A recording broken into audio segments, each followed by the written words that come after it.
I believe Chinese hackers. They have an entire city in China devoted to hacking the United States. We have about 50 guys at the FBI devoted to stopping it. You tell me who's outnumbered. If they can hack an American-made car, imagine the access they would have to Chinese-made cars or Chinese-made parts that's in our critical infrastructure. This is ubiquitous. This is not just in cars. This is Internet of Things. Just think about any things that you use in your daily life. What are the objects, the items you coming to use to actually have the connectability with Internet, and it can connect through via a Bluetooth or whatever with any other device you want, particularly your cell phone, like TikTok, like all those things, right? WeChat and everything. So this is a very vulnerable. That's why we wanted to let people know that the CCP dominate those things because their supply chain. They dominate the Internet of Chips, which is connectivity module that's taking probably in the car market, taking 60 to 65% of market share. And why? Because they're cheap. And why they're cheap? Because we are forced labor. The Chinese people are being forced to work at the concentration camp or forced labor. That is why they're cheap.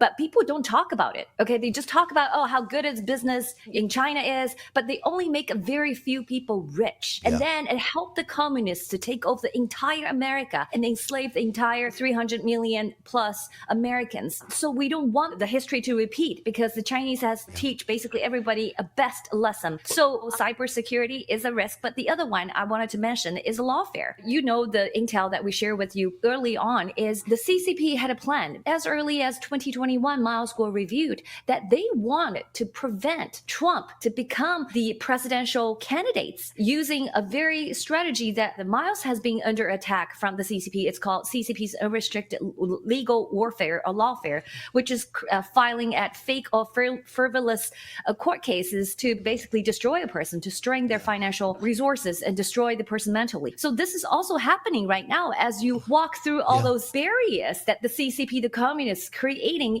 in leading to the election 2024. And when you think about it, this is to sow discourse and division in the United States to ultimately weaken us so these evildoers can take over. I appreciate you, Ava Chen, the new federal state of China, for calling out this stuff. And I especially appreciate the whistleblowers inside China that go to great risk to their own lives to get back the information that allows us to push it out to the people here.